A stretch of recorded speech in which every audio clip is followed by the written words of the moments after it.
বাংলাদেশে মার্কিন যুক্তরাষ্ট্র তাদের সেনাবাহিনীর একটা অংশ ডিপ্লয়েড করবে, মানে এখানে ডক্টর ইউনূসের নিরাপত্তা।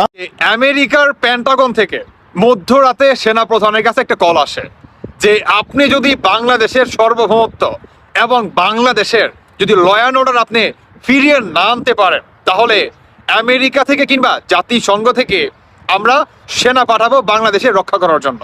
দর্শক, এবার সেনাপ্রধান ওয়াকারুজ্জামানের সাথে সরাসরি ডোনাল্ড ট্রাম্প কথা বলেছেন। ভারত থেকে এবং আমেরিকা থেকে শান্তিরক্ষী বাহিনী পাঠাবে, সাথে সাথে ভারত থেকেও সেনা পাঠাবে বাংলাদেশে। রীতিমতো চাঞ্চল্যকর অবস্থা সৃষ্টি হয়েছে। কেন হঠাৎ করে ভারত থেকে এবং আমেরিকা থেকে সেনাবাহিনী পাঠাচ্ছে বাংলাদেশে, এ নিয়ে বিস্তারিত থাকবে এই ভিডিওতে। না টেনে একটি লাইক করে দেখতে থাকুন সম্পূর্ণ ভিডিওটি। আমেরিকার পেন্টাগন থেকে মধ্যরাতে সেনাপ্রধানের কাছে একটা কল আসে যে আপনি যদি বাংলাদেশের সার্বভৌমত্ব এবং বাংলাদেশের যদি ল অ্যান্ড অর্ডার আপনি ফিরিয়ে না আনতে পারেন, তাহলে আমেরিকা থেকে কিংবা জাতিসংঘ থেকে আমরা সেনা পাঠাবো বাংলাদেশে রক্ষা করার জন্য। এবং বাংলাদেশে যেই জঙ্গিবাদী হামলা প্রতিনিয়ত হচ্ছে, সংখ্যালঘুদের উপরে যে প্রতিনিয়ত হামলা হচ্ছে, এটাকে আপনি যদি নিয়ন্ত্রণে না আনতে পারেন, তাহলে আমেরিকা থেকে আমরা সেনা পাঠাতে বাধ্য হব এবং আপনার কিংবা আপনার সেনাদেরকে আমরা বাংলাদেশে যে একদম দীর্ঘ লং টাইম একটা স্যাংশন মেরে দেওয়া হবে মধ্যরাতে। ফোন আপনার আমেরিকার কি পেন্টাগন থেকে, ভাবতে পারেন? আমি একটা কথা বলছিলাম যে এই সেনা প্রধান তিনি যদি বাংলাদেশের সার্বভৌমত্ব এবং বাংলাদেশে তিনি যদি শান্তি বজায় না রাখতে পারে, তাহলে ভাই বহির্বিশ্ব থেকে একের পর এক কিন্তু চাপ সৃষ্টি করবে। আর এটার জন্য কিংবা এই চাপকে মোকাবেলা করার সক্ষমতা আমাদের আছে। এটার জন্যই আপনার গত 3 থেকে 4 দিন আগে হবে, একটু বেশি হবে মনে হয়, তাই না? তখন কিন্তু সেনাপ্রধান বারবার বলে যে বাংলাদেশের সার্বভৌমত্ব এবং আমাদের মাত্র 30,000 সৈনিক আমরা কিভাবে কন্ট্রোল করব। তিনি একাধিকবার কিন্তু এই কথাটা রিপিট করেন যে আমাদের মাত্র 30,000 সৈনিক, আমরা এটাকে দিয়ে তো বাংলাদেশে শান্তি রক্ষা করতে পারবো না। তার জন্য বাংলাদেশের সমস্ত মানুষকে এগিয়ে আসতে হবে, বাংলাদেশের যত রাজনৈতিক দল আছে সবাইকে এগিয়ে আসতে হবে বাংলাদেশের সার্বভৌমত্ব রক্ষা করার জন্য। এর জন্যই সেনাপ্রধান বারবার তিনি একই কথা বলছেন যে বাংলাদেশের সার্বভৌমত্ব আমাদেরকে রক্ষা করতে হবে। কেন আমেরিকা থেকে যে মধ্যরাতে আপনার কাছে কল আসছে যে আপনি যদি ল অ্যান্ড অর্ডার ফিরিয়ে না আনতে পারেন, তাহলে আমেরিকা থেকে বাংলাদেশে সেনা পাঠাবো? কেন আপনার কি সক্ষমতা নাই? আপনার কি সক্ষমতা নাই? আপনি কি ল অ্যান্ড অর্ডার ফিরিয়ে আনবেন?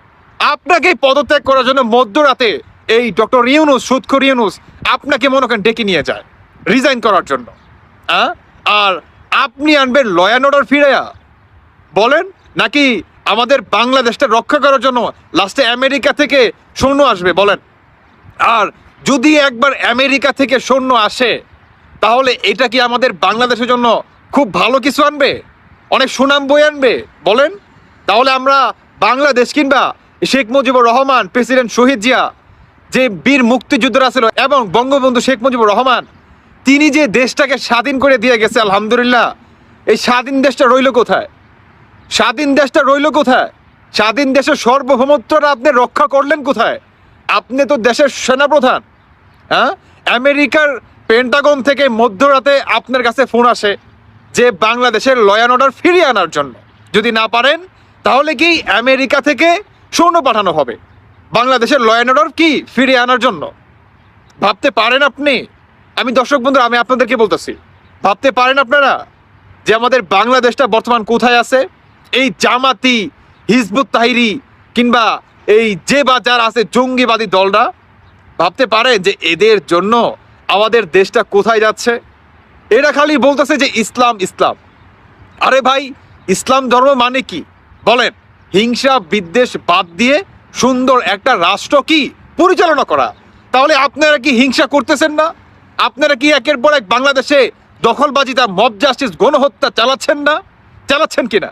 তাহলে কি আপনারা ইসলামটাকে, ওই যে গাড়ির জীবনে একটা নাম্বার প্লেট থাকে, ঠিক তেমন ভাবে আপনাদের গলায় আপনারা ইসলাম এই নাম্বার প্লেটটি লাগিয়ে আর আপনাদের কি বলে এই পিঠ পিছনে হচ্ছে জঙ্গি, হচ্ছে দেশ বিরোধিতা। বুঝতে পারতেছেন? আপনারা কি ওই নাম প্লেটটা লাগায় বাংলাদেশের কি মানুষের সেন্টিমেন্ট নিয়ে আপনারা প্রতিনিয়ত খেলেন, আর আপনারা ইসলামের দোহাই দেন। এখন যদি আমেরিকা থেকে যদি এই ল অ্যান্ড অর্ডার ফিরিয়ে আনার জন্য যদি সেনা বা সেনাবাহিনী পাঠানো হয়, তাহলে আমাদের বাংলাদেশটা কি খুব ভালো থাকবে? বাংলাদেশের সার্বভৌমত্ব থাকবে? স্বাধীন দেশের আপনার সম্মানটা কোথায় রইল বলেন?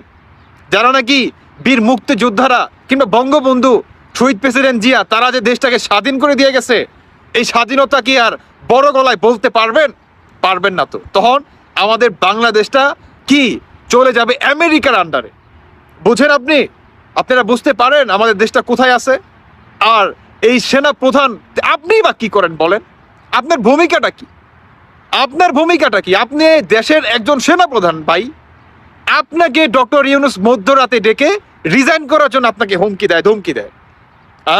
আর ওদিকে আমেরিকা থেকে ডিরেক্ট বলতেছে, মধ্যরাতে আপনার কাছে ফোন আসে আমেরিকার পেন্টাগন থেকে, যে আপনি ল অ্যান্ড অর্ডার ফিরিয়ে আনেন বাংলাদেশের। আর আপনি কোনো কাজ করেন না, যেখানে আমেরিকা ডিরেক্ট বলতেছে। আপনি ভয় কিসের? ও আপনাকে তারা মেরে ফেলবে এটার জন্য আপনার ভয় লাগে? আপনাকে তারা ব্রাশ ফায়ার করে মেরে ফেলবে এটার জন্য ভয় লাগে? তাহলে আপনার পথ থেকে সরে যান, সরে যান। বাঙালি জাতি কিংবা মুক্তিযুদ্ধে যারা নাকি বিশ্বাস করে, স্বাধীনতা যারা নাকি বিশ্বাস করে, তারা অন্য কোনো কি রাস্তা খুঁজে নিবে। বর্তমান যারা নাকি স্বাধীনতায় বিশ্বাস করে 80% মানুষ আপনার মুখের দিকে তাকিয়ে আছে, রাষ্ট্রপতি শাহাবুদ্দিন চুপ্পুর দিকে তাকিয়ে আছে। বলেন, আপনাদের ব্যর্থতা যদি একের পর এক এভাবেই ফুটে আসে বা জনগণের মাধ্যমে তুলে ধরেন, তাহলে আসলে যারা নাকি স্বাধীনতায় বিশ্বাস করে তারা কোথায় যাবে বলেন?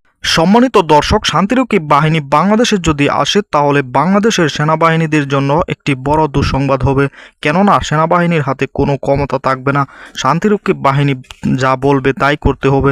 শান্তিরক্ষী বাহিনী কেন হঠাৎ করে বাংলাদেশে আসবে? এর চেয়ে বড় অঘটন ঘটেছিল এবং বড় অস্থিতিশীল অবস্থার মধ্যে ছিল শেখ হাসিনার আমলে।